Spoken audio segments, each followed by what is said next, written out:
CBGtv.com. The opinions expressed during this show are those of the individual participants and do not necessarily reflect the opinions of their associated organizations or CBGtv.com. I got a couple of questions. What are the organizations? And how are we affiliated? I don't know. I just got here. Who's asking? I don't see those questions. Oh, shit. I think. There you Hi go. there, Kim. Hi, guys. It's 3 hi guys and 1 Asian. Sounds like a naughty porn movie. I'm about to get more Asian as the minutes go by. Why are you eating Asian food? No, my eyes just get smaller as I smoke more. Hey. Mine too. No offense.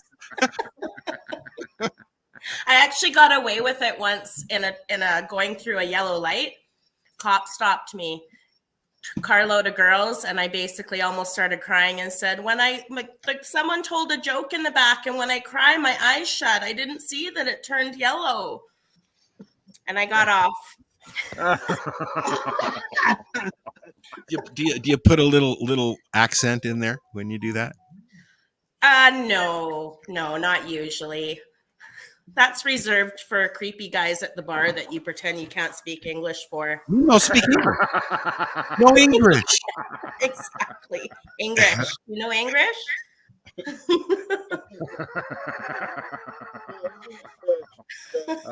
Where are you from? Italy. Yeah.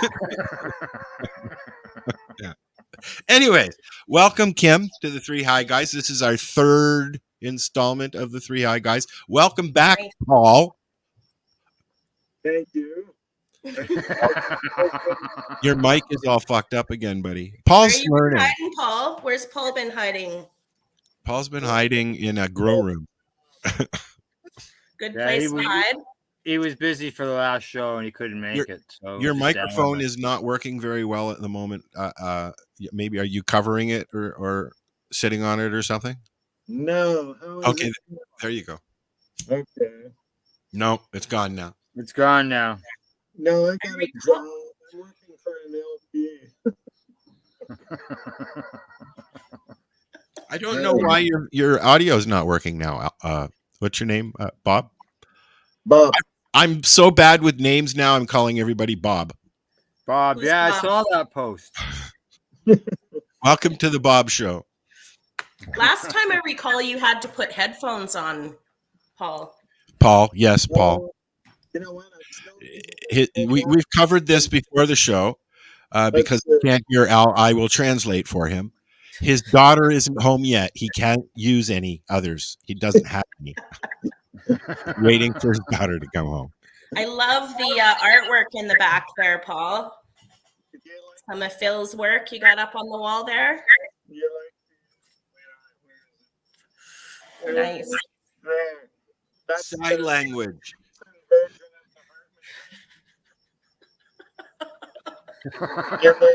Let's offend everybody today.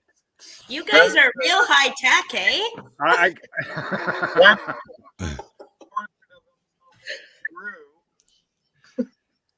What? What? Wow. You were fine before the show. He'll figure it out. Well, while Paul's trying to figure out his mic, Kim's here for a reason. So I wanted to make sure that she tells everybody. Well, I'll tell everybody the reason. Yeah, but, you go ahead. You're you're the head guy. He Spit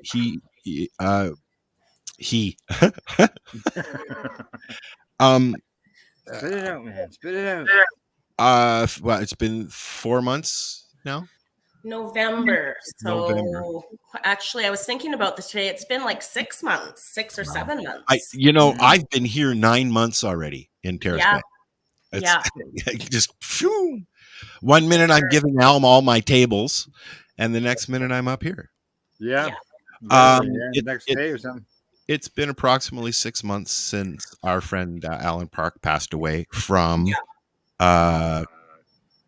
prostate cancer. Yeah.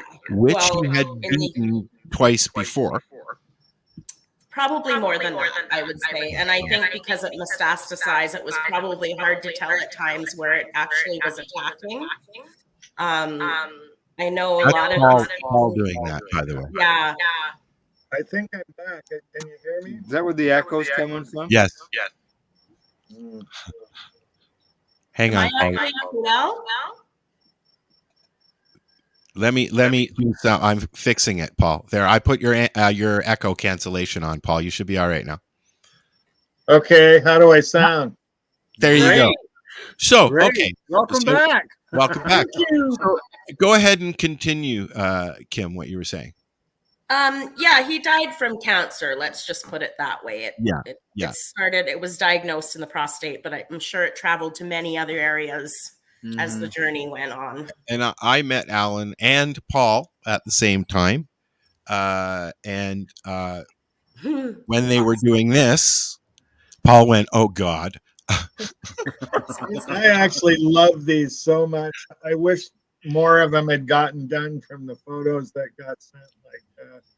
Well, this is the photo that most people would know Alan from, because this is the one that I've seen in a lot of articles and stuff like that. Yeah. Right? And then we've got the Green Grush logo up. Now, the reason I have all this stuff is because on Thursday, we are going to be starting rebroadcasting the Green Grush with Alan Park here on CBGtv. Cheers to that. At the top of the hour, if you're interested in what Alan was doing, we've got a few minutes of his first episode, which I'm going to be running on Thursday at 7 p.m. here on CBGtv. Awesome. And you'll be able to also hear the audio version of it on wherever you can get an audio podcast. You'll find it, believe me. So let me remove Alan off the screen. He's always such a prima donna, just always in there. I've got a new one in the works, actually. I don't know if you guys remember the John Carpenter film, They Live. Yes. Okay, that was mine and Alan's, one of our favorites to watch together. And he liked those graphics, the obey and those graphics. So I did find a picture today off that movie that I definitely want to get ready for one of the episodes where I can lay over a picture of Alan. Well, you guys did a lot of like Alan Quartermine and Harrison Ford's, characters in a few of those shows, though, didn't you? Or promos, I guess they were. I tried to utilize my very basic Photoshop abilities at the time. I like Photoshop. One thing about Green Grush is everything we did was pretty much done like in the pub or at Alan's house or at mine and Danny's house. We didn't source out a lot of anything. Everything we did on our own, which is as we do here. We've always done that. Yeah, exactly. Yeah. So, but I want to say how grateful I am. When Alan died, one of the biggest things that he always talked about, for years before he died, was making sure his word was kept alive. And I felt really overwhelmed when he passed because I didn't know how to make that a reality without, quitting my full-time job and trying to make that happen. So I am so grateful that, that the two of us connected or reconnected and that you guys have this platform and are able to bring that back. I recently got given some hard drives that Alan had. And yeah, you mentioned, yeah. Working with Alan, he was just so frustrated by technology minute by minute, but there were key interviews and footage that went missing over the years. And, that we would do this wonderful interview and then Danny and I would ask where it was and he'd forgotten where he put it. So I'm totally hoping that I can find some of these things that we did together, even some behind the scenes stuff, even that we can continue to release as things go on. Like a best of. Yeah, or lost footage, right? Right. Yes, exactly. Sort of like some music by a band that was never released. Or like that dollar bill that somebody found that's now worth $7,000. Wow. Yeah, and I've got a $2 bill. Maybe doing some revisits with some of the guests that we had. I know just yesterday I was really saddened to hear that Vera Toomey out of Ireland lost her little 13-year-old Ava. Yeah. She was a friend of the show. And that woman, for years, they were traveling from Ireland to Amsterdam, smuggling in CBD oil to take her 8-year-olds at the time seizures from hundreds a day down to one or two. So they were from where?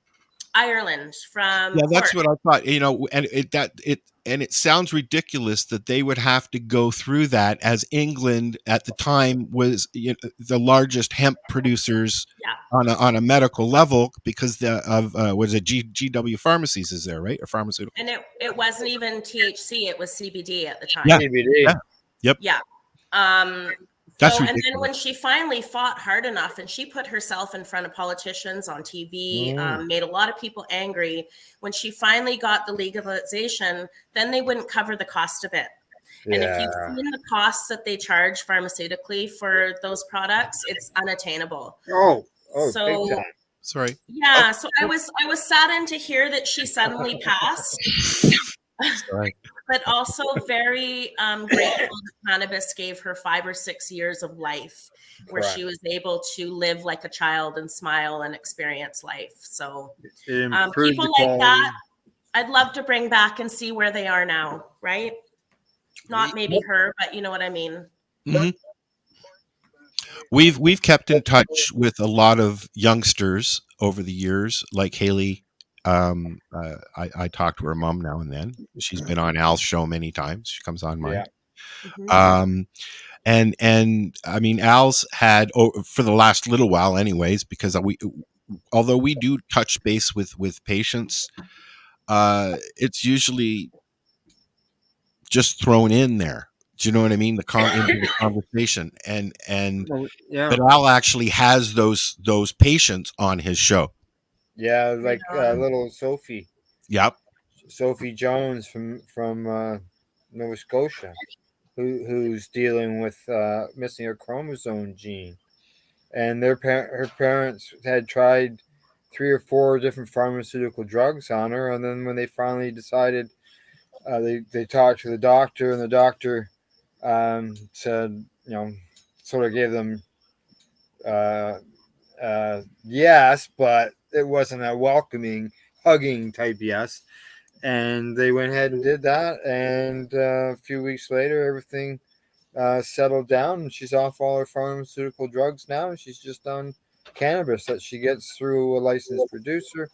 But unfortunately, they've had to take a petition to the provincial government there in order to get try to get the provincial government to pay for her cannabis oil.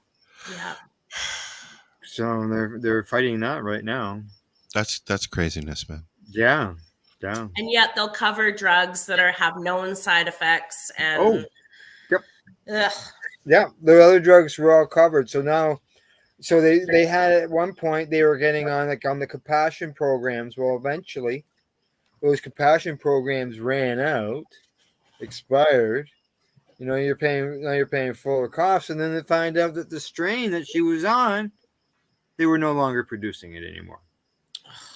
Because it's not a legal seed to legally grow anymore.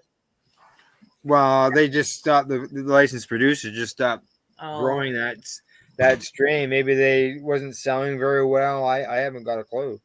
But they stopped growing that strain, so they weren't making the oil, and now they're trying to find something that works. And I think they did find something. But when they were on the broadcast, they were in search for something that would work. Wow. So we had another lady on the show. I don't know if you keep in touch with her, Paul, Jenny Hallam. Yeah. Every once in a while I hear from her. Maybe you can talk a little bit about Jenny and how she... Yeah. Jenny was on one of the shows that I was the co-host of. Holy Paul, your voice again.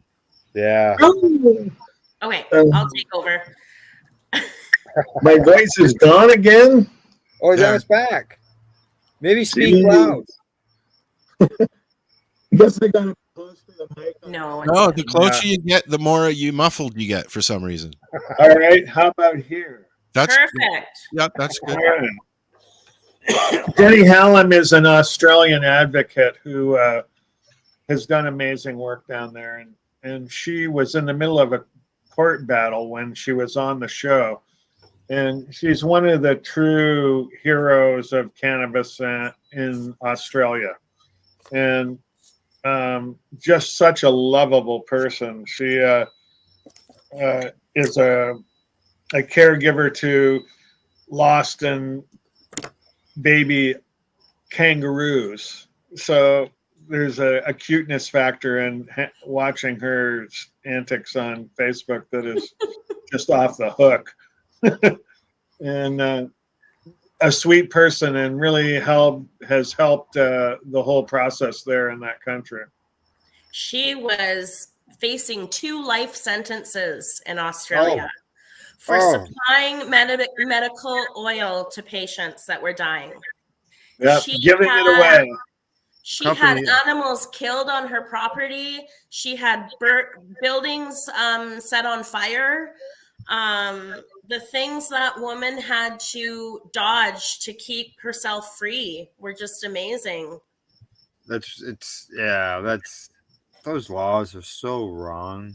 But that was only 4 years ago, 5 years ago, Al. Yeah, I know. Well, like 2 weeks ago, they just hung a second guy in Singapore for cannabis. I saw that. That's 2 in a month's time. He never had it in his hands. He was neither one of them did. They said. Yeah, it's so wrong, and you would hope that governments and stuff like that would see that the benefit it's had, like in these kids, like how a 6-year-old, 3-year-old kid's not going around faking things, not making up stories. One of the things we found is the UK was really ahead at one point in time. They were anyways very ahead of the leading kind of the medical research and coming out and releasing information that other countries weren't releasing at the time. So a lot of stuff we drew and Alan drew from when he referenced a lot of these studies came out of the UK, 10, 20 years before it was legal over here. They were saying that it was curing cancer. Like, why do they seem to be giving everybody a so hard time? Like, there's Billy Caldwell over there too. Hard time. His mother got caught smuggling oil. Like, it's. Did you see that? Speaking of kids, Justin Kander has just graduated from college or university or something like that. Justin Kander is the kid that held up that sign and said, "I'm illegally healed." Oh, yes, really? I know that song. Yeah. And I mean, his parents must be so proud. Now he studied cannabinoid medicine or something like that. I just saw a post and I can't remember even what your name is, Bob. So I won't even try and remember what the article said. When I went through and did my treatment with oil, I was kind of shocked at how there was a few close friends that reacted really adversely to my choice of medication. Yes. And it was weird. And I was chastised because I didn't suffer. Right? Like, it's not a normal kind of treatment because it's very pleasant. So not fear that you weren't going the traditional route, but almost like a jealous kind of factor that you had an easier ride than they did. Yeah, and the weird thing was when I got diagnosed with prostate cancer, 8 of my friends, 2, a client and a business partner, also got diagnosed with different cancers. And none of them made it 2 years. And all went traditional treatment, right? Mm-hmm. One was Angel Rosenthal, who was instrumental in helping Phil get his star on Canada's Walk of Fame. And she was the most knowledgeable person about Phil I had ever met. and she helped Mike Thomas, who wrote the book about Phil, with the book. She got a Hodgkin's kind of cancer and went in for her first chemo treatment, and it killed her. Oh, fuck. Happens to 2%. They don't tell you this shit, right? They don't tell you to read the drug warnings on those things. And with all chemotherapies, there's a secondary cancer that it causes. Right? Yeah. And another friend of mine, love the guy, Bill Arnett from Owen Sound. And he had been a cigarette smoker. His mother, father, and sister all died of liver cancer. He thought, I'm going to go get my lungs checked. And he got them checked, and he had a couple of spots, and they removed them. And he thought, you know what, I'm going to do preventative chemotherapy. And this sounds like a doctor talking him into this shit, right? And so he starts chemotherapy. Well, each different kind of chemotherapy medicine has a predisposition for a secondary cancer. It says so right in their paperwork. Oh. And the guy was not intelligent enough to suss out the fact that 3 members of his family had died of liver cancer and gave him one that caused liver cancer. Oh. Metastasized so quick that it went to his bones. They had to remove a couple of vertebrae. But you do come across people who are like, my dad 15 years ago was diagnosed. No, it's been a bit longer now. Diagnosed with Parkinson's, and I watched the progression. And as I was learning and finding out about cannabis, he was discovering about Parkinson's, and I said, "Do you want to try cannabis?" And he said, "No, my dad was a psychiatrist, a pill doctor from the old school, behavior modification specialist who, dealt with pills every day. Not cannabis. He didn't want something that was taking control of his mind the way that cannabis does." I was like, "What the fuck are you talking about?"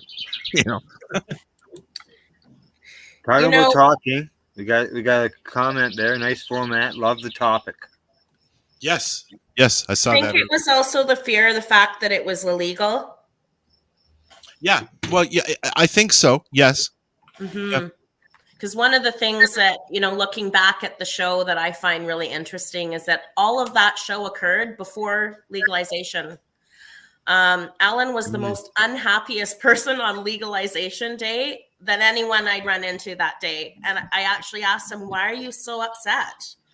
And he felt like it was the death of freedom for marijuana when that happened, because it brought in so many new laws and criminality charges that went along with it, that he was really unhappy about that. So I think that it will be really interesting to listen to, I think, almost 2 years worth of podcast episodes we have weekly, from a perspective that when he was saying all of this stuff, it wasn't legal. He was still a bit of a pioneer. We were still running into closed doors everywhere we went because we were talking about something that was illegal.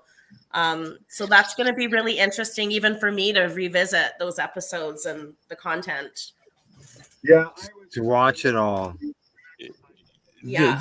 The thing that I didn't like about what he went through was the fact that he got literally shunned and thrown out the fucking door of CBC. Oh. Yeah.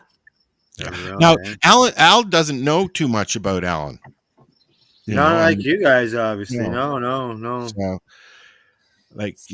because he wanted to bring that part of what he was going on into his whatever he was doing, his life, his career. And they wanted nothing to do with it, because if you got sick in the industry, take some Coke, drink your face off, be well, and do your job. Don't get sick and use cannabis.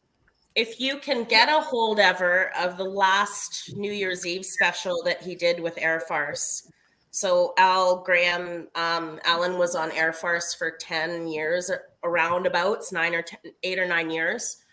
And if you watch that last episode, he was so sick doing that last episode. I believe he almost tripped on stage, and he built it into his act because nobody knew at the time. He had just found out himself. So yeah, when he finally did come forward and tell them, by that time he had already started trying non-traditional but non-illegal therapies, bleach, urine, everything that was out there. He had nothing to lose, right? Yeah. Fecal exchange.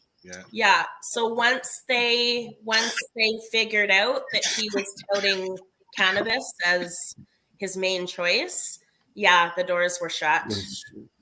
And I think in the later years, because of the levels of cannabis that he was taking and the type of person that Alan is normally, he just became this entity and this kind of walking bubble of information everywhere he went. So good. Yes, but he was hard to take at times, and that worked against him in times. It closed doors for him. And especially for people that didn't understand that he was medicating with that, and that was a bit of the effect of what was happening. Was he? Hey, Paul? He was medicating, wasn't he? I don't know if we want to tell that story, but yeah. You know, that is a story that someday I want to tell somehow. I don't know. Sit back, buddy. What. But when he came and stayed with me in Jamaica, I'll just say this. In 90 days, he consumed 400 grams of oil. 400. In 90 days, 400 grams. Oh. Yeah. And I'll tell you, and he would talk stream of consciousness 24 hours a day if you let him. And it was like, oh my God, I'm in Alan's mind. And it was like, and I would tell him, I would sit him down, Alan, you're talking 24 hours a day. That means I have to be in your mind. I don't want to be there. He was like, oh, okay. So then he'd call me, Paul. Yeah. But what happened in the end is he did return to Jamaica in a pretty poor state. And he went missing for a few days. We actually had to put out a missing persons report because he just disappeared from the airport. 2 days later, he came rolling up in Parkdale, Toronto, to my house in a wheelchair, stolen from the airport.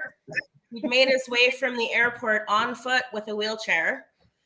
And all his shit. Sold the wheelchair for $200 to a homeless person outside my front door. Holy shit.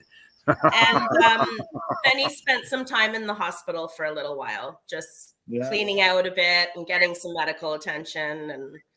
And the last year of his life, he went down to Mexico, or the year before he died, did some traveling down there with his daughter.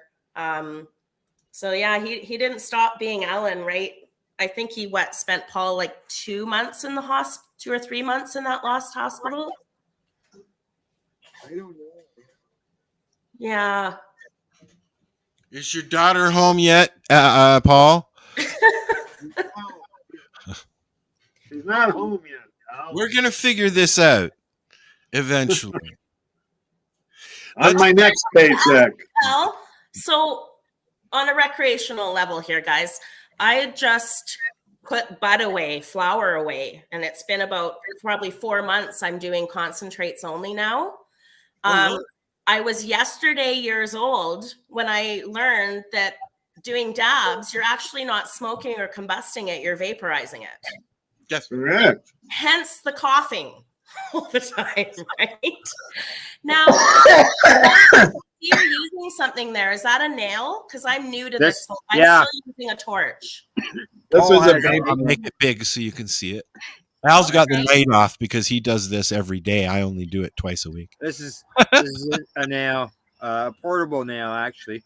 Do you recommend that over using a torch? Well, it's a set temperature. You know what the temperature is.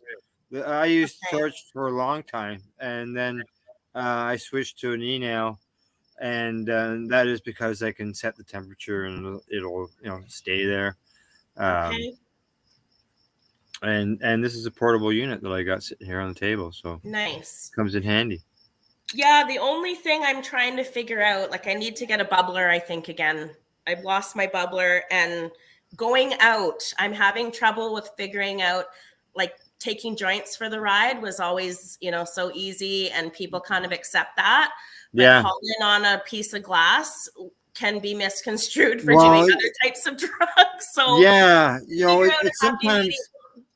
So sometimes it's easier to whip out a joint and have some a toke with some joints, or if you got a one hitter type thing. Depends on where you are, what situation you're dealing with. Exactly. I've gone, you go to events and all that, and sometimes you've only got time for a quick puff, right? So the pen, like Paul's got, is quick and easy. Okay. Yeah. I think I need a bubbler too, because I love my bubbler. All this around you don't have a shatterizer, Kim? I end up, I've probably had 6 in my lifetime, and I end up giving them away or losing them, or so I need a new bubbler. I'm just going to get myself a new one. They've got the bubbler. Yeah. I got one of those. Did you have a bubbler? Did you get a bubbler? Did.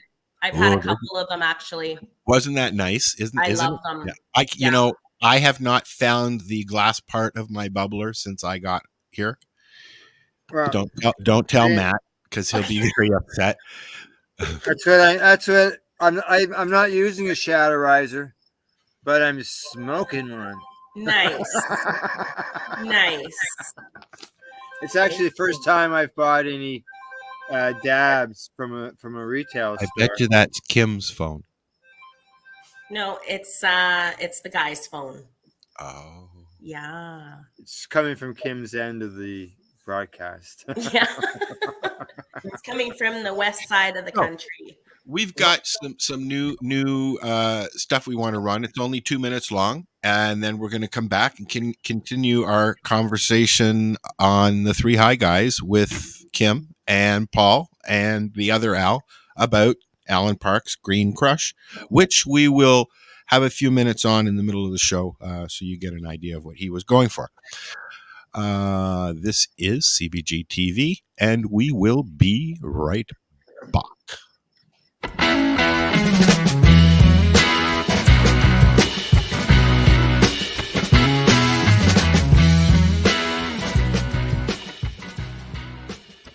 Harlequin is an ultra-diverse combo hybrid that is brimming with all sorts of superpowers.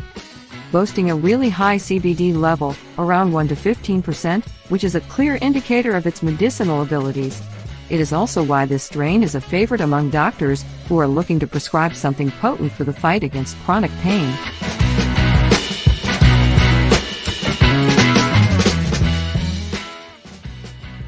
Cherry OG is appealing to users with a strong sweet tooth. It is cherry-flavored with hints of ripe strawberries and a subtle tinge of sour diesel that entices the palate. But that is not all. The potent strain contains THC levels between 19% to 22% and is a perfectly balanced hybrid with equal parts sativa and indica. White Sumo, a rare slightly sativa-dominant hybrid strain. 60% sativa, 40% indica, created through crossing the classic Sumo target with white OG strains.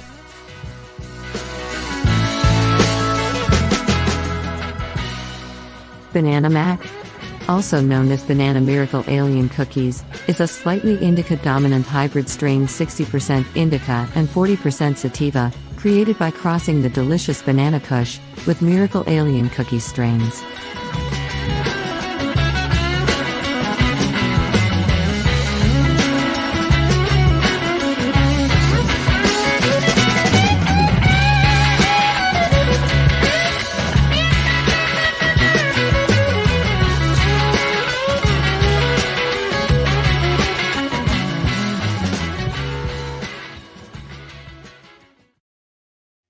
And we are back. Well, some of us are. Like the shadows. The shadow of the fall.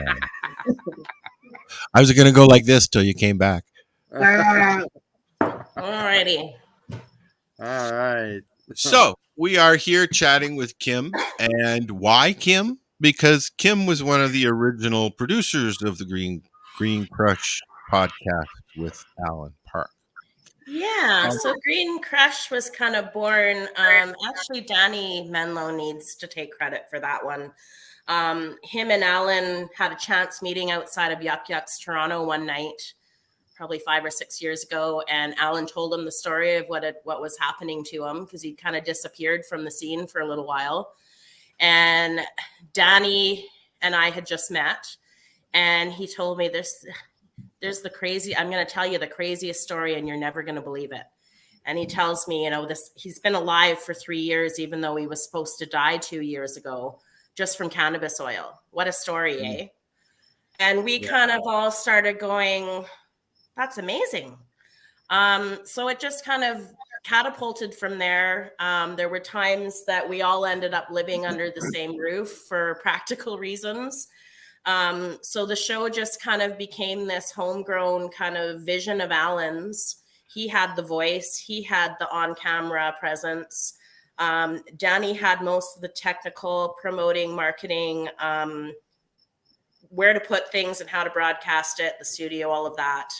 And I was kind of new on the scene, coming on as with marketing and promotion experience. So we all evolved together on it, and it came to an end, I think it was 2019 or 2017 maybe,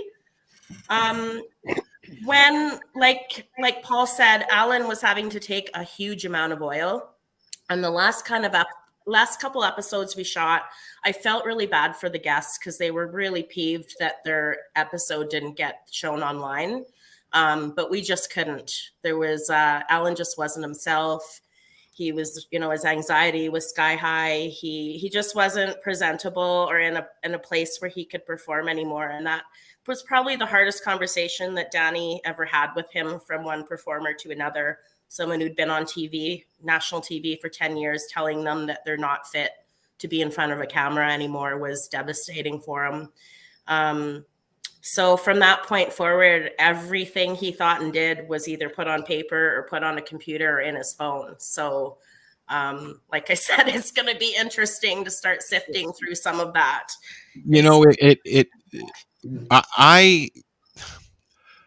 I've got ADHD bad. And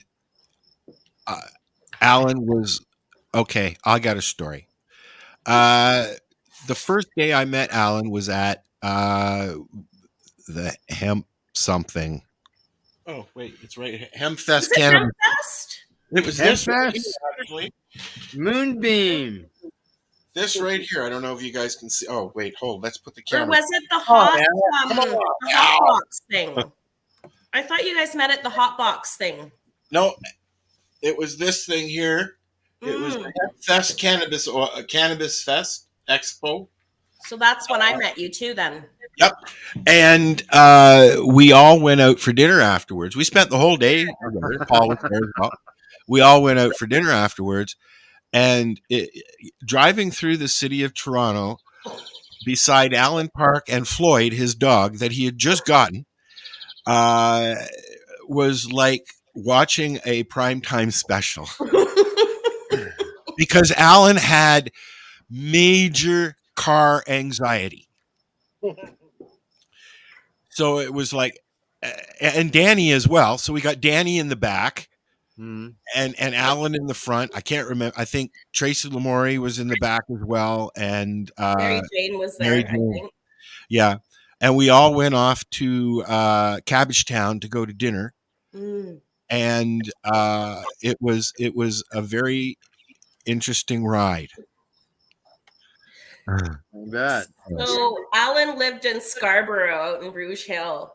And so every recording day we would drive in, which was down in King Street, downtown Toronto. So it was about an hour and a little bit drive.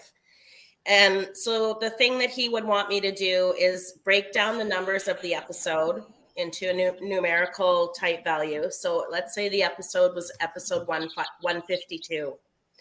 1 plus 5 is 6, plus 2 is 8.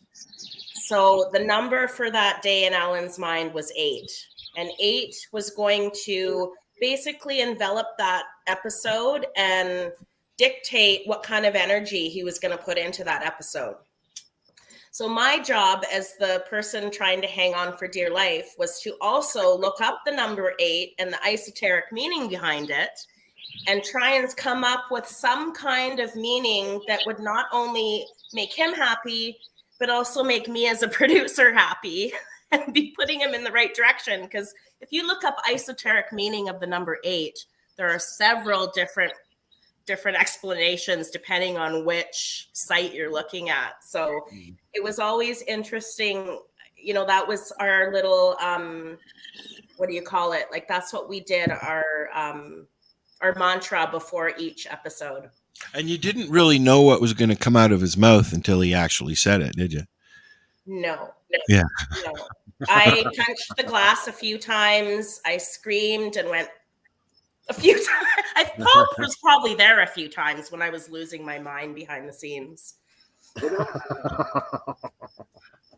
I sat for 5 years behind the scenes producing all of Al's shows. We had like 7 shows a week we were doing between mine and his. And I was homeless, sleeping on a mattress in my mom's office, doing shows while she was watching movies in her living room. I produced a show on the 401 going out to see Al. Yeah, in the car. Al, my relationship is new with you. So what, can you give me a little quick rundown on what kind of stuff you've done over the years? Where I started at was back in 2008, Rock 107 in Belleville, Ontario, terrestrial radio.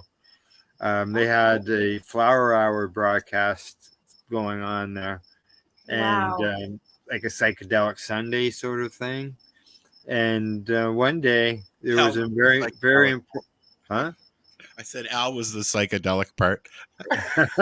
there was a very important court ruling, and they had a 420 moment during that Flower Hour. So at 420, what they did is they talked about the latest movies that they had gone to the theater and watched. So I called them up on the phone and I said, "Hey, this is your 420 moment. Important court decision going on. What are you doing talking about movies? Should be talking about this court case." He says, "Call me next weekend. We'll talk about it on the radio."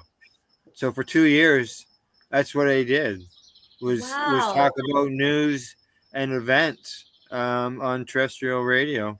And then I was a writer for a magazine, Treating Yourself magazine. And when that died, I was able to flip over to radio. Nice. Yeah, got started down in the U.S. on a network down there, and then came up to Al's, and then started my own. Another thing you have in common with Joe Walsh. Oh, yeah? A little bit of celebrity status there. I told Al earlier that his voice sounds like Joe Walsh from the Eagles. Yeah. And Richard Gere. When I was about 40, people used to tell me I looked like Richard Gere. Now, I and this was the ladies. I haven't got a clue, but so Joe Walsh or the Richard Gere experience, I guess. I don't know. Nice. Alan actually did a lot of voiceover too. He was the voice of Chevy for a long time. When you'd hear that. Yeah, for 5 or 6 years, he did the voice of Chevy all over Canada. And then they kind of got out of radio. Like, there's not a lot of, it's more TV and that kind of thing. Mm-hmm. But yeah, he did a lot of comedians do voice work, right? It pays well and they've got the chops for it. So yeah, good. Mm-hmm. Yes. This our Facebook user friend, they've made some more comments. They said that they've worked with street people using medicine, so they could relate to what we were talking about at the time, and how it's helped people. Obviously, there's cannabis substitution programs across Canada. We did one. We did Hope in Hamilton for a year. Mhm. Yeah. We had sometimes over 250 people come in an afternoon just for a joint or a cookie and a bottle of water. Wow. Yeah. Yeah. And there's a one thing that I found out chatting with these folks. There's a huge community that lives down in the ravines of Hamilton that's made up. A lot of veterans are down there. I was going to mention veterans. And PTSD. they were actually, they had sent somebody up from the group to speak with us about getting some extra packs that they could take down for people who were so messed up with PTSD in a ditch. Basically, they couldn't even come out of the city, come into the city to get one joint a week. Wow. Yeah, some of the stories were heartbreaking, and I was heartbroken when I had to stop doing it. Al's been doing the same kind of thing, but on a more one-to-one teaching, Yeah. But when you have to stop doing something like that for other people, it had nothing to do with me. I was very much in danger every time we were doing it. We had to have a 6.5 foot monster standing beside me because I got a 1/4 pound of weed standing in the middle of Hamilton, and we didn't. Thank God we didn't have any issues. But now Chris Backer does the same thing down with the cannabis substitution program that Neil last name Al Magnuson, thank you, has been doing. Started in Vancouver, which is what we factioned Hope out of. Wow. But now Chris is doing it out east, and he's helping a lot of people. But it's hard because the donations don't always come in. You don't always have somebody to make the dishes, the cookies, roll the joints. I mean, I would have to go down there for I'd open up the lounge and then I'd be upstairs rolling joints for 3 or 4 hours before we went outside. Yeah. Right. Because you got to roll 200 joints and then you got to make 200 cookies. Chris makes sandwiches. You got to grind all that weed. Right. Yeah. Yep. I don't have it with me, but that's that big green grinder that I have. Wow. Is from the lounge, and we ground up our pre-rolls with that. We had to it's not easy for these projects to get even rolling papers because they're so fucking expensive. A box of pre-rolled tubes from Raw is over $200. Wow. It's not cheap at all, is it, Paul? No. You'd be better off to source your own rolling papers for that, like the branded ones that you can buy. It got to the point where sometimes we didn't have any rolling pre-rolls or tubes, sorry, that we would just put a couple of buds and a couple of rolling papers in a envelope kind of thing. Yeah. That was the best we could do. What you got there, Paul? These are fancy. Oh, he drops them all on the floor. No. Oh, wow. You lay your weed out and then kind of pour it in. Is it like a blunt? Yeah. Or is it paper? Paper or tobacco? Paper. It's like a raw. This is Okay. Stop saying that word, please, guys.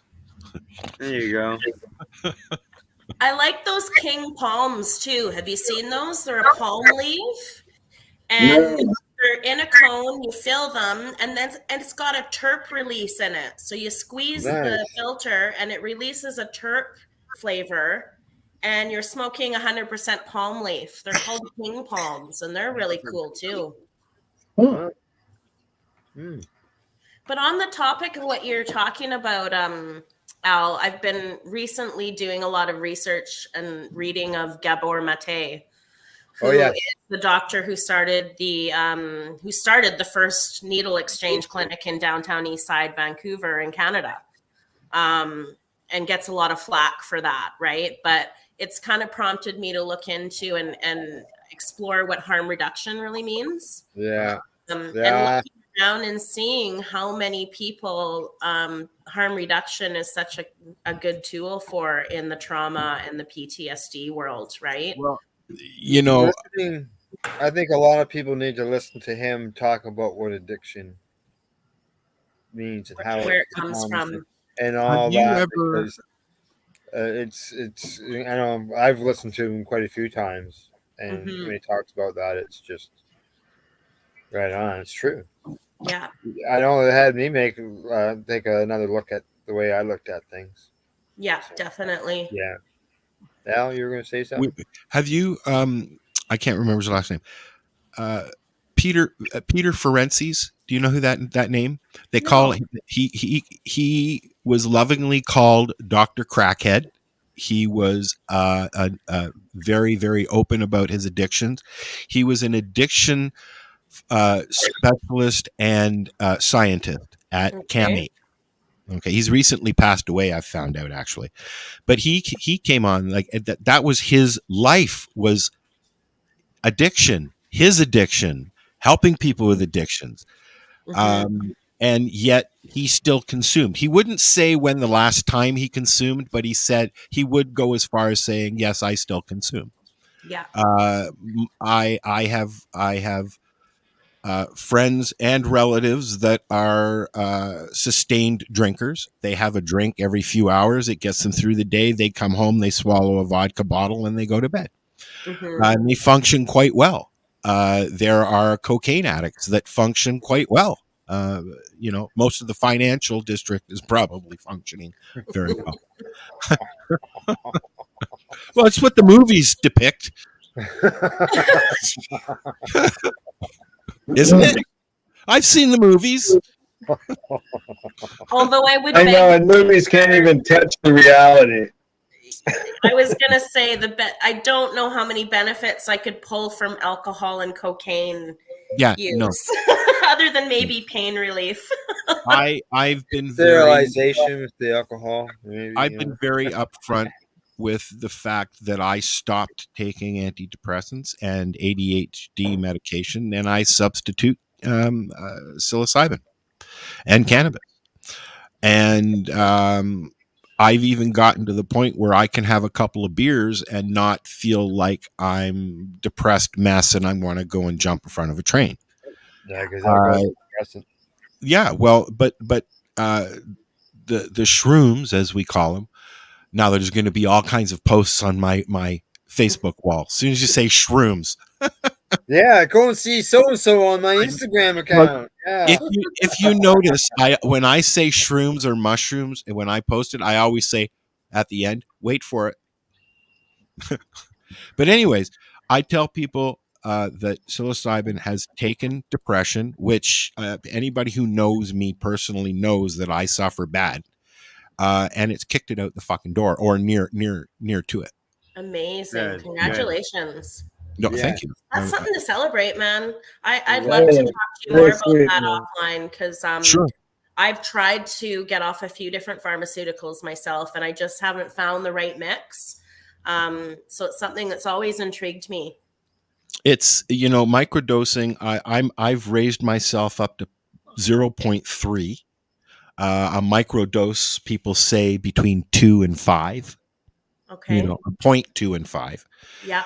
It all depends on how uplifted you want to be. Do you want to be 20 minutes after I medicate, I'm like zoom all over the place.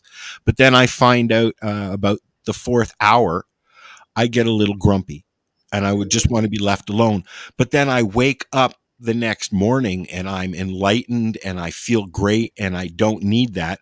But sometimes I take it every day and sometimes I once a week.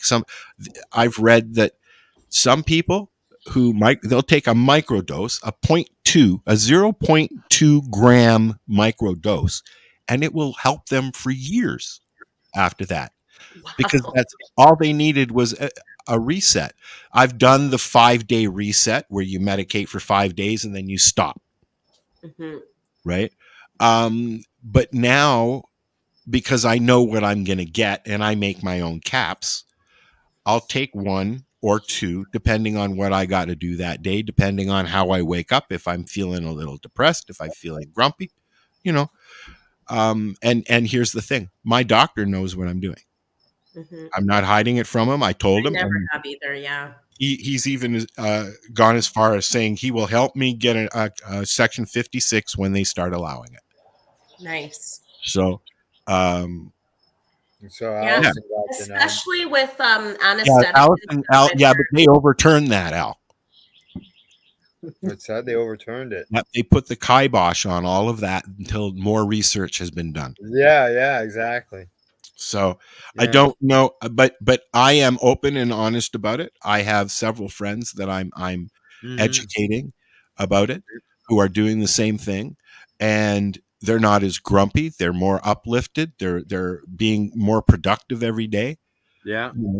Nice.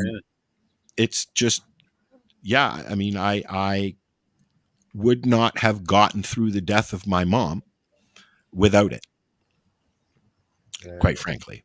Awesome. It was good that it was there. It was available for you. Yeah, I thank Paula for that. Paula Huey. Yeah. I thank Paula for that, because she sat me down at the lounge one day when there was nobody there and said, "Here, try this." And then the next thing, we're making chocolates and everything. It was fucking awesome. You know, the funny thing is, before I met Alan, I grew up in Kelowna in a very middle class, vanilla household. We watched the news every night. My dad worked for the city. I worked for the federal government. My sister worked for the civic government. Life was tickety-boo, and we just looked ahead with our blinders on and did not pay attention that was going on the outside. And then I met Alan. And he started talking to me, and I literally put my hand in front of his face and said, "No, I don't want this. I don't talk about politics with people. I don't want to hear it." And he gradually I couldn't talk to him. I could not I could not have a conversation with him, because he would just start going. Once he started doing the conspiracy theory stuff, that was it. I couldn't even talk to him anymore. But someone coming from a household that was very normalized, and you listened to your doctor and you took these pills when they said to, and you were the black sheep if you decided to use cannabis instead. He wore me down, and he got through to me, and he did change who I am and how I looked at the world. There was a time when my family literally shamed me into quitting smoking pot for 2 years, because you're a drug addict. Whether or not you want to admit it, you're a drug addict. Mm-hmm. Normal people don't need a substance to get through the day. So, years of this. So I gave it up for 2 years. I did not sleep without nightmares for 2 years. I was at the doctor constantly looking for some kind of anxiety relief, because, and then Ativan comes along, and pretty soon you've got a prescription happening. So Alan helped me to say goodbye to all of those notions that it was okay to not follow what your doctor says all the time and listen to what the news is telling you all the time. And yes, he did take it too far sometimes, but he did really open my mind, boy. And I hope that anyone who listens to his episodes, that even if one makes it through and you learn something from that guy, he'll stay with me forever. And that's a great time to say, let's watch a few minutes of Alan Park's Green Grush Podcast, which we start airing from the beginning, this episode, Thursday at 7 o'clock Eastern time here on CBGtv. And we'll be right back.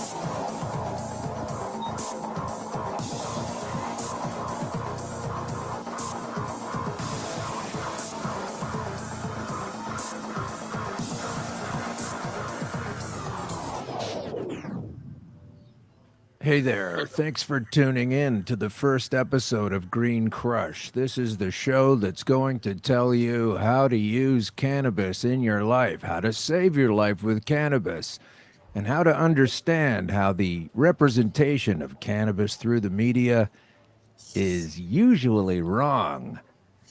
How are you doing? Welcome to Toronto. We're in beautiful downtown Toronto. I was paid to say that part. Downtown Toronto, we are at the beautiful Pacific Junction Hotel with the studios inside the Eggplant Digital Network right here. This is part of the Eggplant Studio system. These are, this is Canada's leading independent creative content hub, and you're now listening to some creative content hub.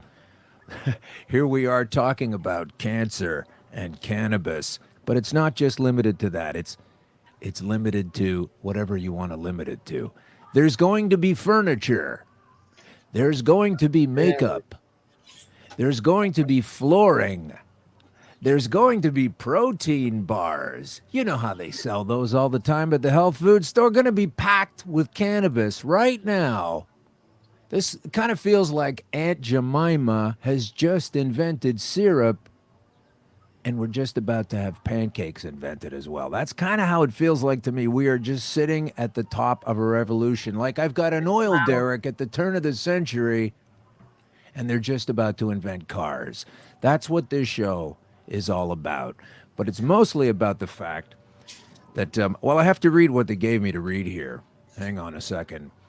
I'll explain who I am. My name is Alan Park. Some of you might know me, and some of you that don't. It doesn't really matter. I used to do things that I don't do anymore. It doesn't really matter. I wasn't supposed to be able to continue to do those things because I was supposed to die. I was told I was going to die. I was told by an expert that I was going to die. This happened a few years ago. 2013, lucky 13. I spent 2013 in a funk and a haze as I fell apart physically. And I went to the doctors and I asked the questions and I went for the tests and they couldn't figure out what was wrong with me. But let me read this thing here. This is what they say it is here. The former Air Farce comedian. So yeah, I used to be a comedian on a show called Air Farce. It was on for years and years and years. I was on the tail end of that the last 5 or 6 years or so. What does that tell you? And then they went to annual specials, and I did some of those. And then I couldn't really keep working because I got cancer. Stage 4 cancer. Don't cry for me. I'm okay. I'm sitting here. I've got my green tie on. This is the Green Grush. Everything's okay now. I want to get to that part. I've had trouble talking about this with this in stand-up because as soon as you say you've got stage 4, everyone's conditioned to go, oh my God, this guy's going to die right now. Because that's what we have to understand is the case. Stage 4 is the end. So let's get back to who I am and how this happened to me. To make it clear, I was a comedian. I was on a show. It was fun. The show ended. That was less fun. Then I got really sick. It was a terrible situation. Let me see if it's correct here. It says, yeah, stage 4 cancer. I know that sounds like a lie. I spent a lot of time deflecting criticism. Well, you can't possibly have had stage 4 cancer that long, or you wouldn't be here. All right. So You couldn't possibly be still alive. exactly. And that's literally what his doctors would say. I'm so hoping I find the footage on that man's phone when he would go to the doctor and he'd secretly record him when he would tell him why his numbers were going down. That was one of Alan's big things that he wanted to throw back in the face of those doctors and CBC and all those people that said, you can't still be alive. Yeah, he was. Yeah. And CBC was the only major network when he passed away. I did the press release up for him when he died. And that was the only major network in Canada that didn't in some way publish something or at least a ticker line or something on their news. Nothing. That's disgraceful. Every other network did it. I saw them. CTV, City TV, Global, Yeah. but no CBC. Our nation's network that he was on. Yeah. Yeah. He was an embarrassment to them.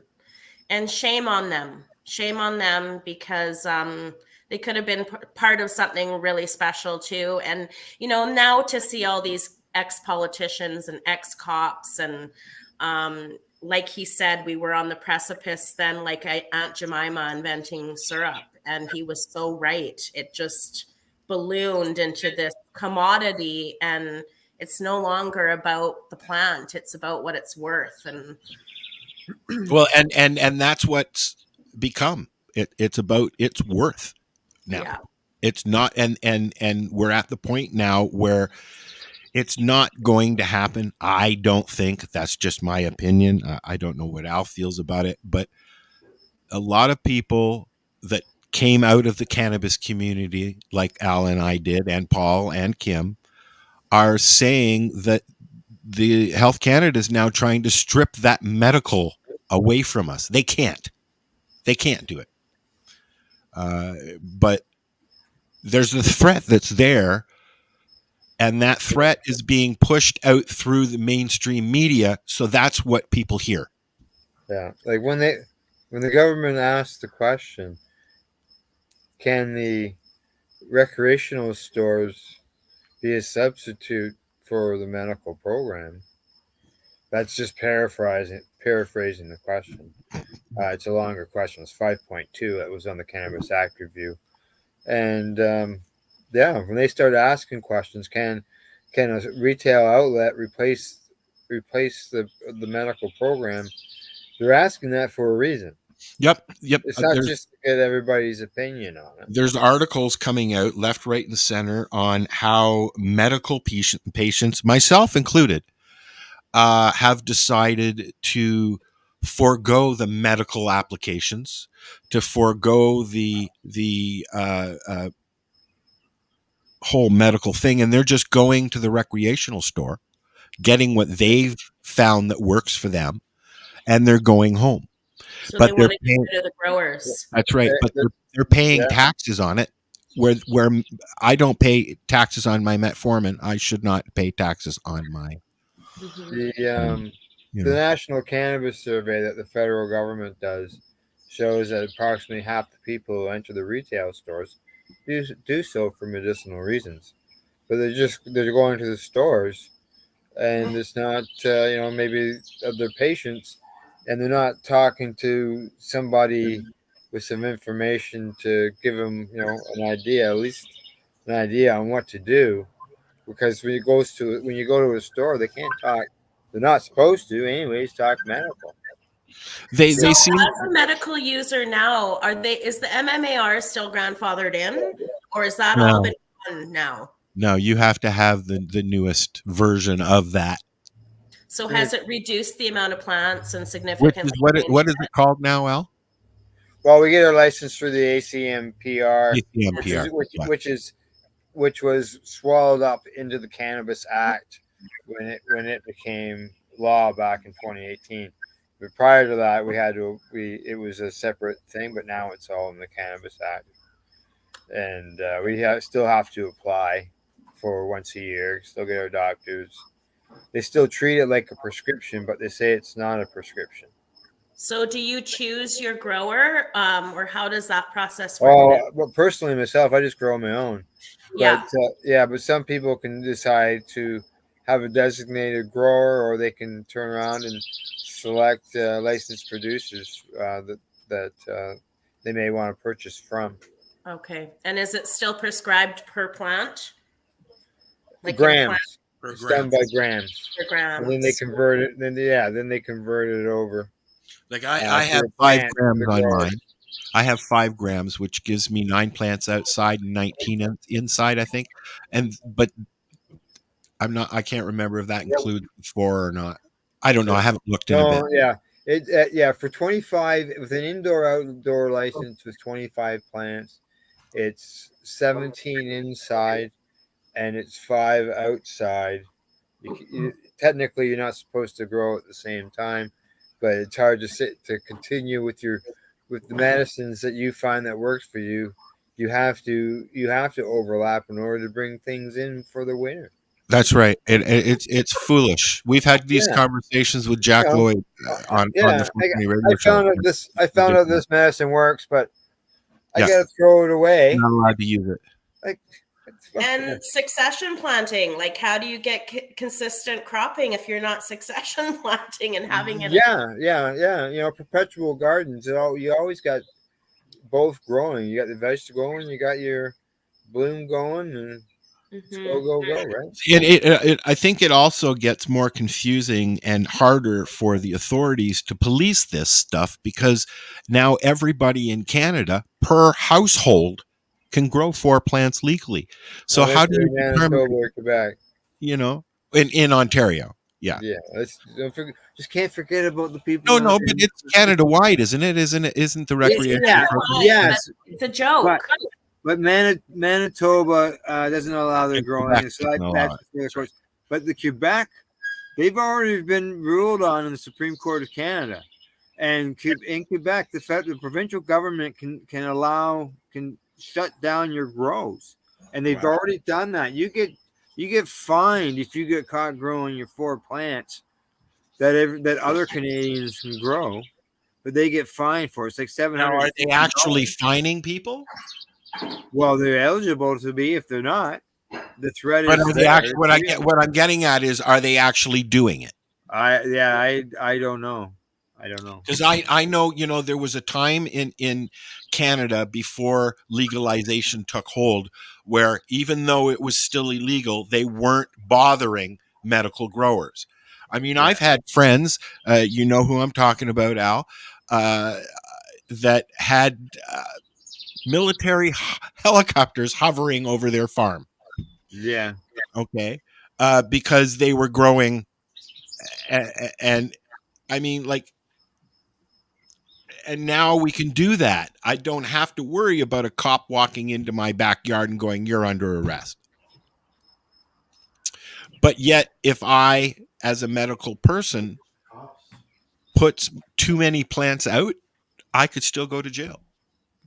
Yeah.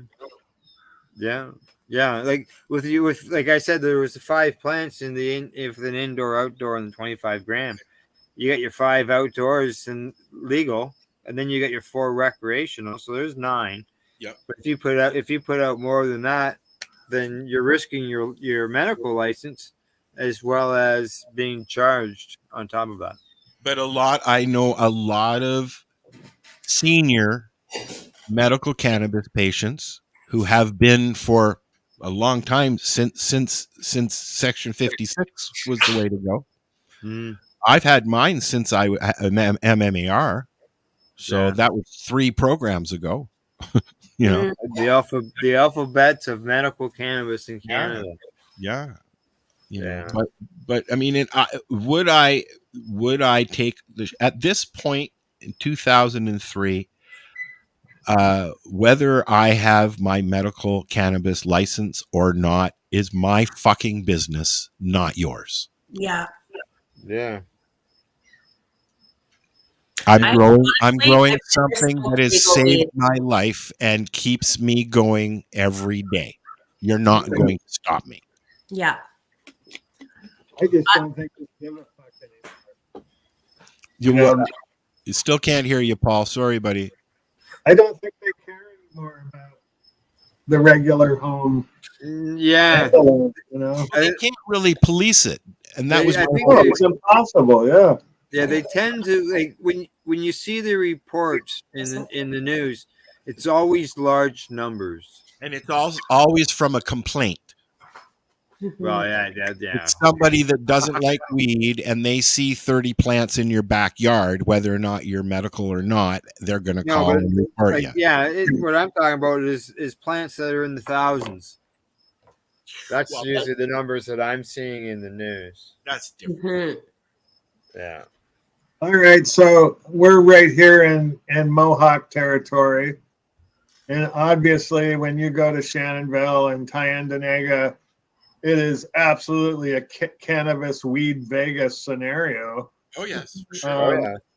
Alderville as well. And I had to. And apparently Today they at have work, the I same had thing to- over North in Unit. Okanagan. Yeah. Same thing there.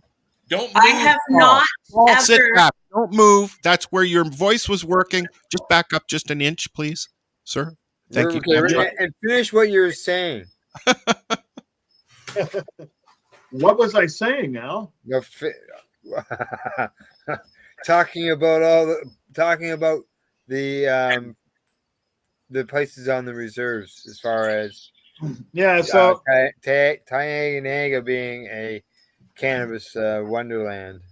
it is just absolutely insane. You know, like you go into these stores and they've got 80 kinds of weed, and you're like, what the fuck, man? And then you start hearing the stories about what it's like in the fall around there. Yeah, And how it smells. I this year I've seen a sign on a place that said $28 an ounce, 3 ounces for $75. And then I know of another place that I saw last year that had a sign that said $10 ounces. Like, Oh yeah, you see that a lot. in I was just Shannonville. gonna ask about prices because we're on our on our native land here. We're seeing you can get pretty decent pot for $75 an ounce. Pretty Yeah. decent. They're smalls or whatever. Shatter, $15 a gram for branded shatter, not house shatter. And there are a few, I want to say, legacy market mail order places in BC specifically, because that's where they seem to get away with it. The BC Bud Express, for one, has good stuff. I've been ordering since I've been here because it's the only place that I know that is reputable enough to give me a good, stable supply that's not going to choke me out. How do you think they're doing it for that price, though? I don't, they're same way the reservations are doing it. They're farming out. They've got people that grow here, there, and other things, and they buy off the res, or they buy off of private people who are growing. That's, they have a supply chain. Some of them grow it themselves. Some of them farm it out, just like the reservations do, just like the LP market does. Because I wonder sometimes how you can even produce a gram of shatter for $15. Like, I don't know. I know that I can produce a gram of resin for nothing because I have a squisher behind me. So does Al. He has my old one. Just saying. okay. And then you grow your own, and you grow it outside, so that reduces your cost. Yep. But still, I understand where you're coming from, Kim. For them to be able to produce it at $15, if they're buying that and paying someone to produce it, to make it. Yeah. Well, like I said, this is branded shatter. This isn't house shatter. So I just wonder, like, sometimes it's just too good to be true. Too, on the Mohawk, every one of them kind of has a brand that they work with. Like Mohawk Medibles has, live resins, vape cartridges, stuff like that. And they all have some angle they're trying to work, Well, in Tynagaga, Legacy 420 makes everything. I don't know. I don't know if they're growing anymore. I wouldn't want to say. Al would know more than that. But yeah, that's what I say. They were working with Dr. Paul Hornby for a long time before he passed away. And so, I mean, Tim is a very good friend of the station. Good friend of mine too. And we've had a number of tours. And it's amazing walking into his facilities because he's got the shatter making machines. He's got the pop making machines. He's got this, he's got that. And he markets, and Al gets his juice. Nice. Al gets his juice from there because he's got a formula that you can just go squirty, squirt, squirt. Al's got Crohn's. He has to watch what he ingests. Yeah. But Tim Barnhart is 100% on the medical. He's there. He's on it. He knows about it. Yeah, look, it's just Yeah, see, these are screenshots of a video. I'm like Mary Jane, where I fight IBS, and that's where I'm finding the concentrates are really helping over smoking the flower. I find that concentrates give me heartburn. Yeah. I'm on heartburn medication. Are you on like Zantac or something for? No, it's a prescription one. I actually have had to have procedures on my esophagus and because of scarring, so it is something that I definitely have to take a prescription. Not like acid reflux then. My buddy Dean lives down the road. Has an esophageal issue where he's got a pouch here, and that pouch, because it's so close to his lungs, has caused an infection, a chronic infection in his lungs, where he's coughing up like a baby does most of the time. That's why we call him gurgles. Sorry, buddy. But seriously, though, he's using cannabis to sleep because of, it's painful, right? Yeah. So he's got his license and he's doing his thing, and we're growing together and learning how to do it and trying to help him. And his wife has leukemia. Mm-hmm. And so we're trying to find a regiment that keeps them going. Even the dogs, they've got, like my dog's 10 years old now, and she's having a hard time sometimes walking. You can, when your dog starts licking your paws a lot, or their paws a lot, usually means they're hurting. Yeah. So, I mean, even that, I'm going to have to grow a hell of a lot of fucking cannabis this summer, I tell you. Do you find, Al, that it causes more acid or heartburn? Acid reflux sometimes, yes, but it also depends on what I'm eating. See, I found that since I quit smoking pot, my acid reflux has gotten much better at night. Yes. Yeah. Mm-hmm. Yeah. They told me to stop smoking too. But that also depends on what you're using to grow it. If you're growing your own and you're using organics, then you're not going to have that issue. If you're getting from a second-hand shop, so to speak, or even the res. I mean, the res. My cat just went into the dog food. You'll have to excuse me. I'll be right back. Pick that up, would you, Al? Okay. Interesting fact is I've moved up from shatter, and because it's such a good price, I'm now hitting the caviar and the diamonds and all of the higher end concentrates. And I'm finding they're smoother too. I'm missing the terpenes. I would love to find a way of bringing some of the terpenes back in. Well, I know that there's infused joints that you can get that come with diamonds. And there's also General Admission makes them. Okay. They make a joint that's infused with terps and diamonds, and then they roll it in keef. Oh, wow. Wow. And who's that again? General Admission is the name of the company. Okay. My favorite one is called Peach Rings. Yeah. Oh, yes, you had one last time. I know Remo's got an infused joint. He's got a 2-gram joint that's infused with diamonds and kif. The added terpenes, I know some people like that and some people don't like that. Yeah. I like that when it's real cannabis terpenes. Yes, mostly, exactly. Right? I do miss the flavor in the higher end concentrates. But man, there's crumble, there's butter, there's wax, there's resin, there's rosin, I remember when rosin was the big new thing, and now there's like 10 more since roaches. You got to remember roaches. There's roaches. Bugs. There's some rosin we made. Nice. How's the flavor on that? Good. Let's see what else I got here. Oh, that one's almost empty. See, I don't even buy shatter anymore. I just make some squishy and I'm doing a Runts butter, I like Runts. butter Runts. right now. Butter. Yeah, and it's nice and fluffy. And butter is actually really inexpensive. Like it's $20 a gram compared to a $40 diamond. So yeah, I'm having lots of fun. Yeah. Diamonds clog up my shatterizer. Do they? Good to know. Oh, what you got there, Paul? A piece of hash? You're shattered. It's a hash. Nice. Old school. Mm-hmm.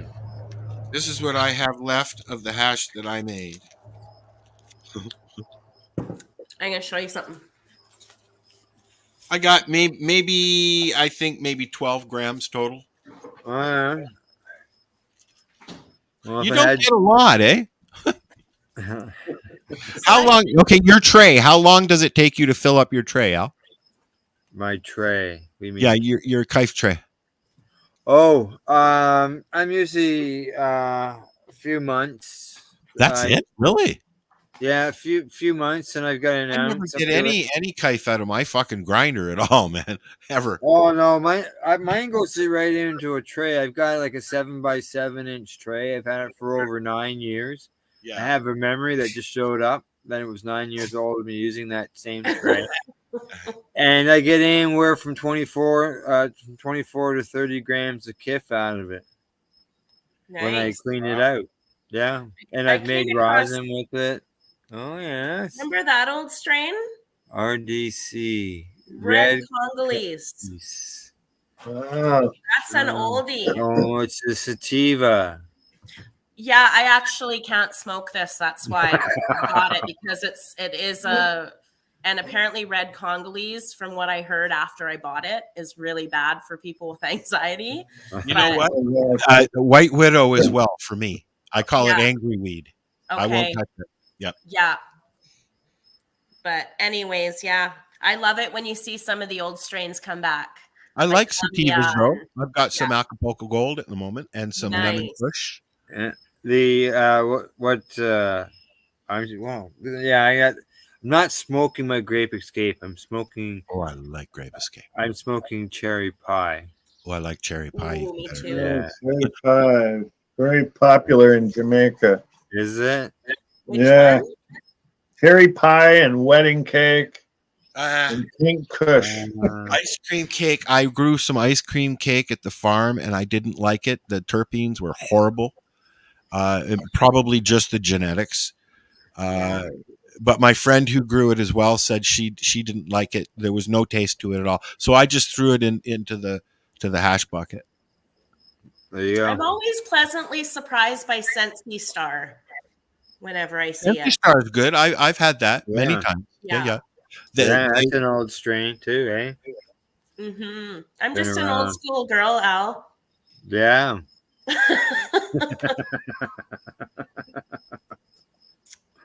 I am. I don't like a lot of change.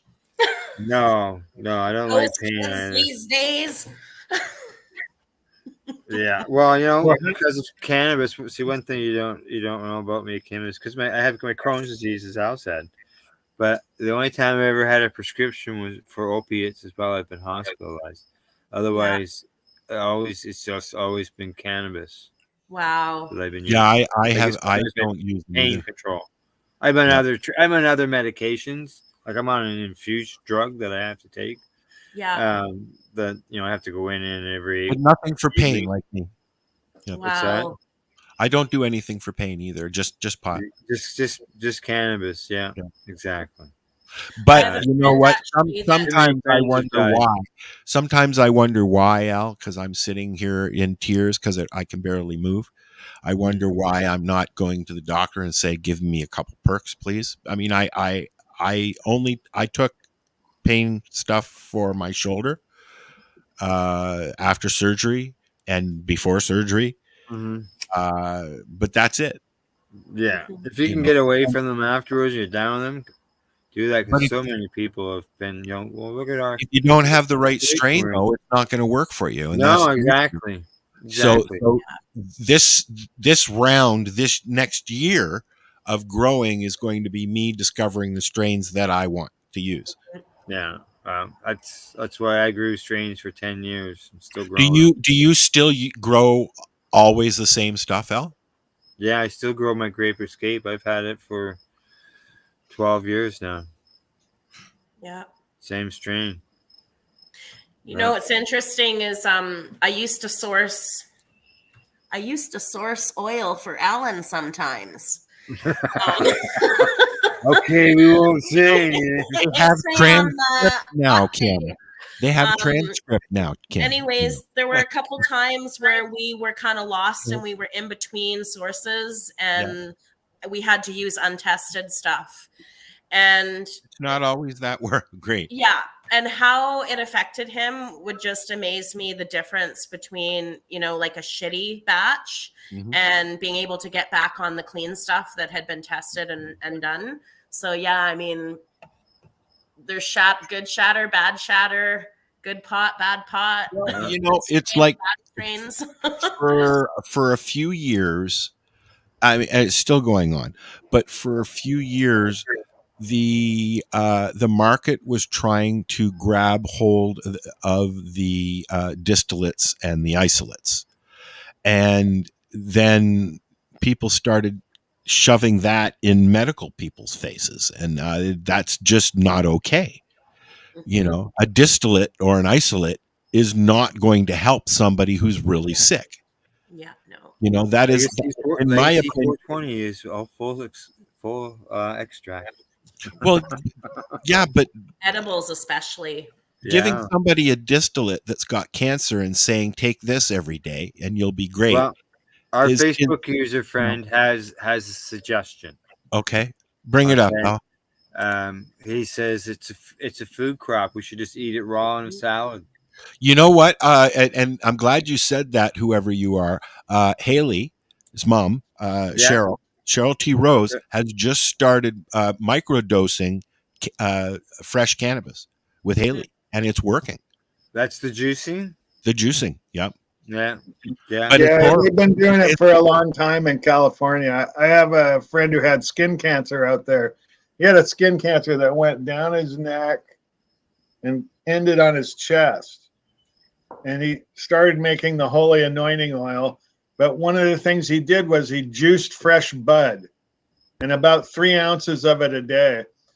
And he was pretty convinced that by the end of the use of it, that where the whole skin cancer just dried up and fell off. Wow. But he had other complications. They thought he had maybe prostate and lung cancer because he had been a cigarette smoker, right? And the leaf or the bud, Paul? Bud, whole plant, whatever, all the leaf, all the stem, everything. Yeah, and juice it or put it in a smoothie. Juice it. Yeah, just grind it up. Multiple strains, so it adds all different kinds of terpenes. Yeah, mix it up. Get as much cannabinoid spread as possible. We're going to take one more break. Speaking of strains, and Al's got a video loaded up here that he's going to hit play on. Oh, where'd it go? There we go.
man.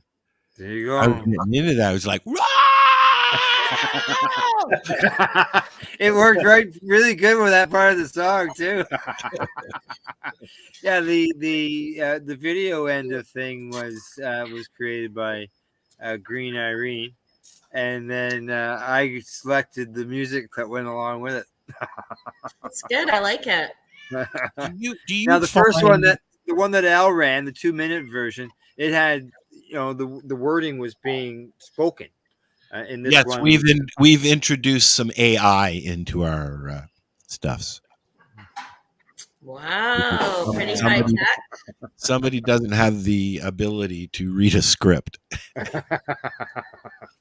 Hi. changing up the voice. I can do voices. Yeah. Well, I just have one. Kermit. No. What No, Fozzie Bear. what's his name again? Fozzie Bear. No, not Fozzie. The guy Who's from it? the Eagles. Joe Walsh. Oh, Joe Walsh. Yes, Joe Walsh. There you go. Yeah. Can you sing like Joe, though? After he got sober. Can you sing like Joe? That's the question. Oh. Yeah, let me mute my mic first.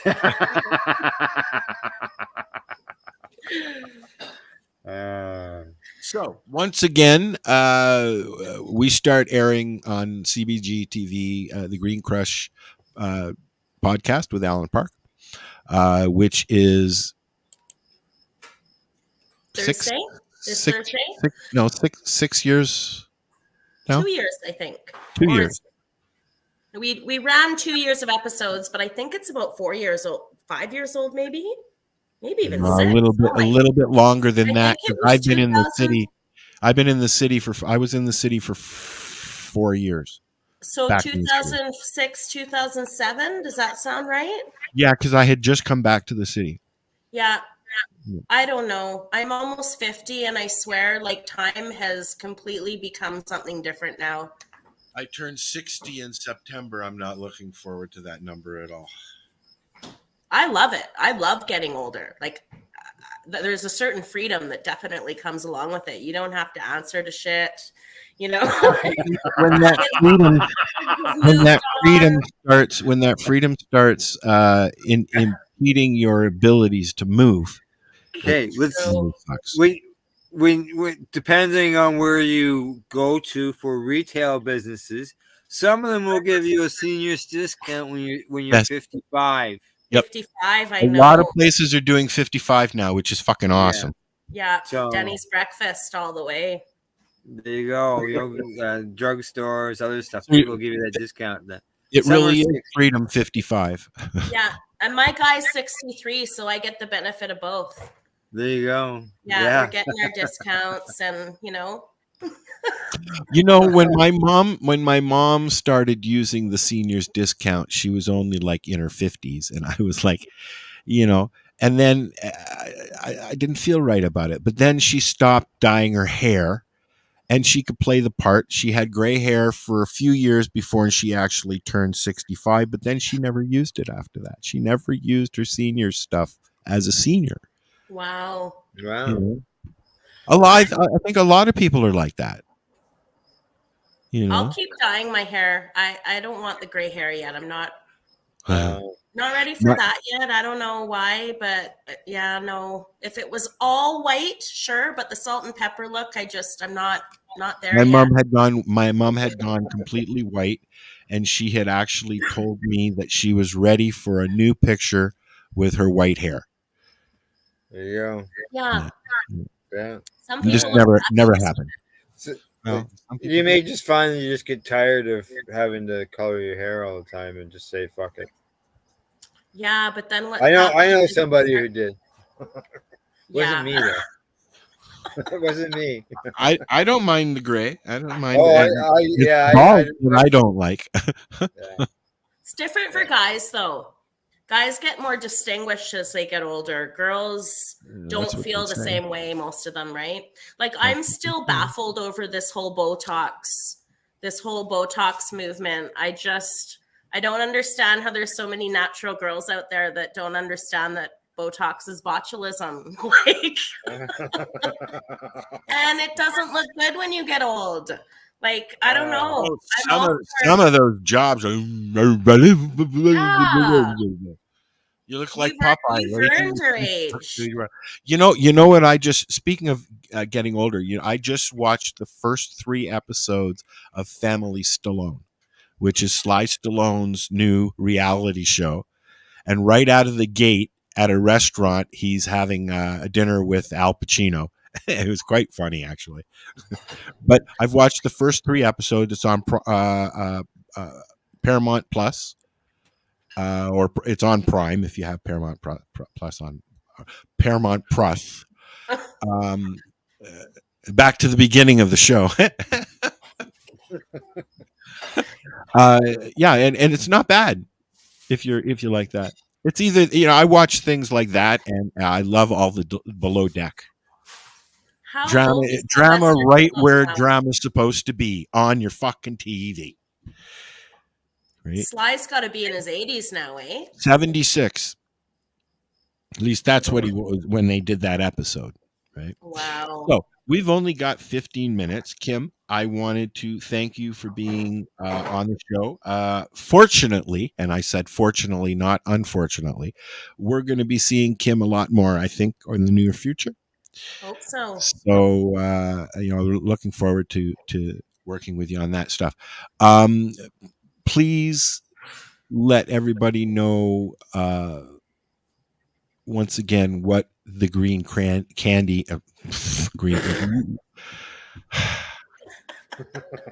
Smoke another one, Al. That's why we don't do scripts here.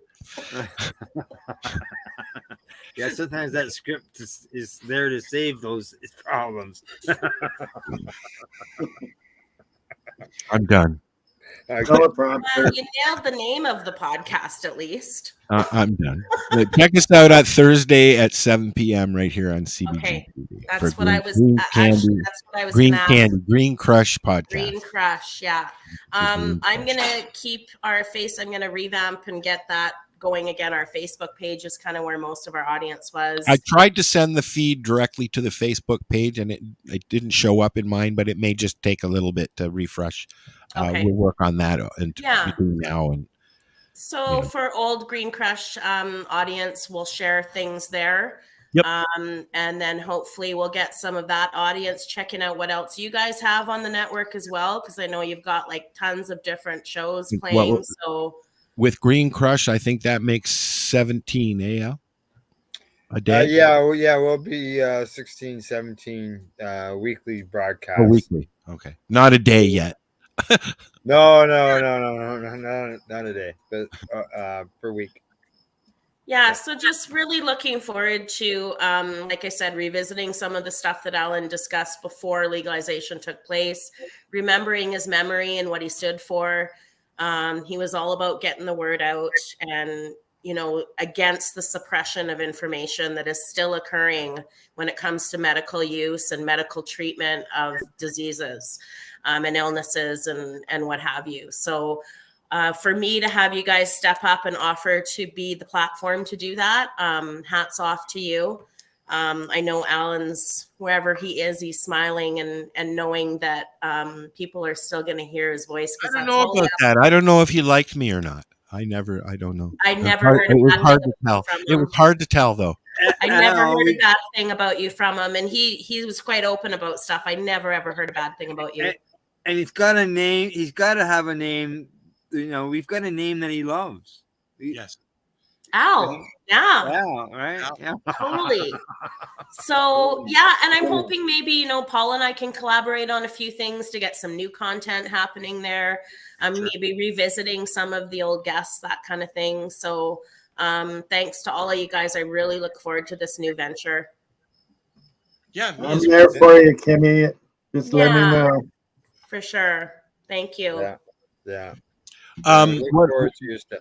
What else do we got coming up, Belle? Since we have 10 minutes to fill. Let's see.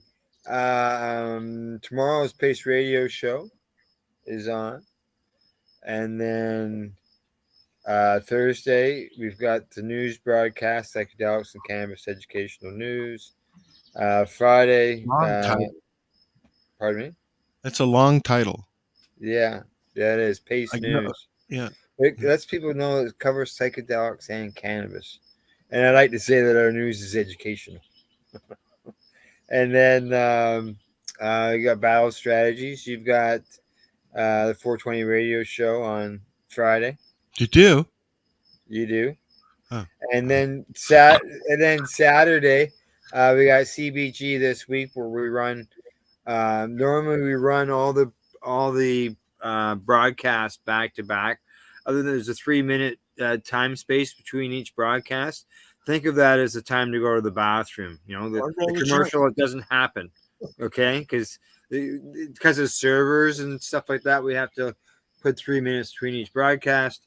This particular Saturday, anyways, we've got a special airing on Saturday afternoon. We are off to the Lift Expo in Toronto, where we'll be covering that with CBGtv on location. Green, Irene, and myself will be doing the walking, and Al will be running the board from way up north. Yes, I am Northern Ontario Al. Nice to meet you. So yeah, we'll be walking around talking to people, different people at the event. We've got ourselves some northerner than you. Yeah, and we've got some media passes, and we're gonna go in there and talk to people. Yeah, and Irene is going to be there. We're going to have a booth. So if you're listening and you're going to that's at the ICC. No, that's at the ICC. I'm sorry, I'm a month ahead. Yeah, that's in July. We'll talk about that maybe next week. That's when we got maybe next time. Yes, exactly. All our ducks in a row. Yeah, I'm rewinding ahead. Sorry. I was just going to ask. I just hit a gravity pocket and it took me to July. Okay. What was that, Kim? I was just going to ask if you guys are still attending some of those hemp fests and lifts and all those kind of things. Yeah. We were at the Karma Cup, and then we went to the last one, which was the Canna Expo. The Canna Expo that was going on in Toronto. What happened for 420? Al, did you get that sheet I sent you on Kenny Hotz hosting the Six Nations Cannabis Cup in July? Ooh, cool. You talking to me? Which Al? No, I don't remember that, but I thought I sent it in the chat. I'll send it again. Okay. He's hosting the whole cup. So where's that? Wow. I think it's going to be in Hamilton. Oh, really? Yeah. July 15th or 14th.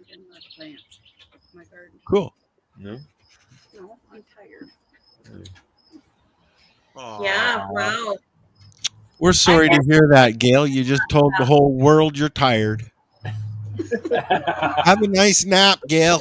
You want to come and water my garden for me? Yeah, I gotta go. Sounds like I gotta go water her garden. Closer, I would help. I gotta go water my garden too. Thanks for reminding me. I have to bring my plants in. She got home from work. We got supper cooked and eaten, and then out the door she went to our granddaughter's ball game. Aw, that's nice. And so she's just gotten home from that, and yeah, no time for rest. No, simple pleasures in life, though, eh? Yeah. So here we have 8 minutes left. Do you want to plug anything, Kim? I don't know. Do you think you're going to be able to stay awake, Al? Yeah. Are you good? Okay. I'm going to have to get Al an espresso machine. No. Although I wouldn't mind a new Keurig because I can make tea and mushroom tea in my Keurig. I got a dog that's waiting to go for a walk. So yeah, me as well. Yeah, I know where I'll be doing when I'm done. Oh my goodness, you guys are hilarious. I'll be going from this chair to the chair on my deck while my dog plays outside. Yeah. I'll be leaving until the seniors come along, and then I'll be back in the house. So quickly before you guys leave, tell me how this came about. How'd the Three High Guys come about? You know what? I have been trying to put this show together for about 3 years. I had some friends, CJ Price and John Hurley, who were going to do it with me. But then the lounge closed, and, and then I said, Al and I have always wanted to do a show. I mean, we do a lot of stuff together, but we don't usually do shows together. Yeah. Because we realized a long time ago that the conversation just keeps going. It's even hard to stop the conversation sometimes. Sometimes that's right. So we've we started doing some road broadcasts together, going to different events. That's when we were doing radio, and then when Pace Radio Network and 420 Radio Network became two different things, we still work together on doing these road shows, going to places and all that. And so we decided that, this should be a time here where we should actually have a show where the two of us are together. We've done all this stuff, but we don't have an actual show where we do together. And so Al mentioned the Three High Guys and asked Paul to join in, and there we are. We agreed to do it as a CBGtv broadcast. Yep. Nice. Yeah. Nice. Even though we are simulcast right now on Spreaker, which puts us on iHeartRadio. We're live on TuneIn Radio. For those who are audiophiles, we're on Audible. Lenny was. I said to Lenny, did you know we're on Audible? He said, no. And he looked it up because he didn't believe me. He says, there we are right there. And then he walked around work going, I'm on Audible. Well, I just found it funny because, like I was saying, Alan was always about the numbers, and his whole thing with Green Grush was the tripod, the triangle. He called it all the time. It was me, Danny, and him. And so it was interesting. It was the number 3 all the time. And I'm on the Three High Guys podcast, number 3. So when I saw that today, I was like, he is here. He's here and watching. Yes. So. Yeah. Right. Yeah. I'm looking forward because, I've only seen a few of them. I've only seen clips. I've spent a little time with Alan and got to know him a little bit, not close to like you and Paul, obviously, but I know that he had a certain energy about him that sometimes was so much that I couldn't even talk to him. You couldn't even think about him. Yeah. No. He was an empath. He was a bit of a warlock. Totally. And he had he was one of those people that when you were in his presence, you knew it, not because he was a celebrity, just because of his energy. I mean, we became friends that first day, him and I. We hung out all day. Him and Floyd and Paul and Al. I was there. Weren't you out there, Al? No, I don't think so. I must have been there with Mary Jane. I was there with Mary Jane. Yeah, Mary Jane, Tracy. Yeah. Yeah. Yeah. So actually, I don't know if it's the same Tracy or not, but this Tracy Lamore. Oh, okay. I was to say because Saturday at the lift thing across the street, they are having the Tracy Curly Lounge. Yes, which Amy Brown started that. Yeah, when Tracy died. Yeah. Right on. So I'm sure that we will take a trip out there on Saturday during the broadcast, saying hi. Oh yeah. Memories. Yeah. We went to the GMM, Kim, to the Global Marijuana March a couple weeks ago. Wow. Yes. And yeah, wow, what a change. Yeah, there were maybe a couple hundred people on the actual walk where there used to be 25,000 plus. I was gonna say. Yeah, I'm saying maybe 100 people on the walk, maybe. Do you think that they just, because the old group is not, like, what's happened if people jump ship? Well, between COVID shutting things down, cannabis legalization coming in, And a lot of people just got fed up with it. There's no organized thing for it anymore like there was in the past. Yeah. Now, I know that there's been some people discussing in a chat about getting things started and getting for next year. Yeah. I offered to run some promos for them to help spread the word about the event. Chasing mosquitoes, don't mind me. That's what you get for living in Ontario.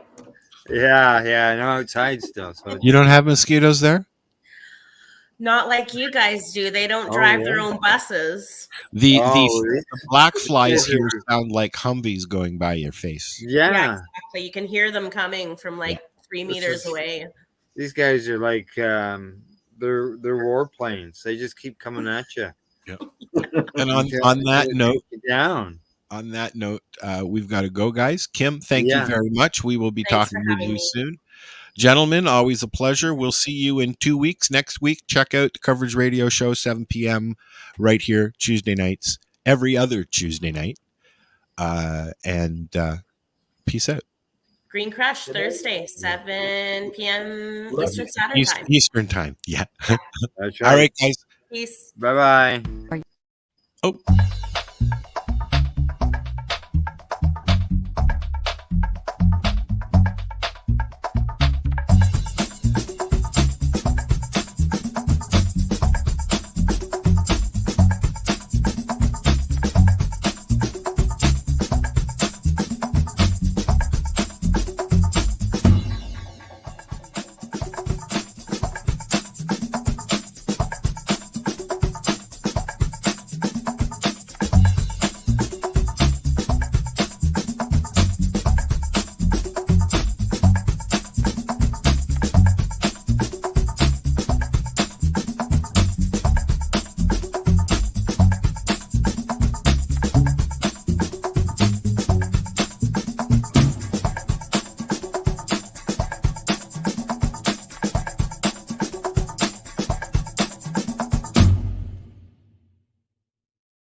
We are the Cannabis Broadcasting Group here at CBGtv.com.